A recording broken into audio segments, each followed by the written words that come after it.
How to remove a copper crimp ring from the fitting if you don't have this PEX crimp ring removal tool. Okay, so in the vise with it. Not too tight. Either use a hacksaw or grinder with a zip blade.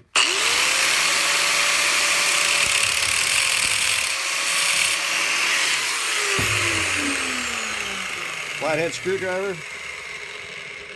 Pry up. That slides off of there. A little bit of heat.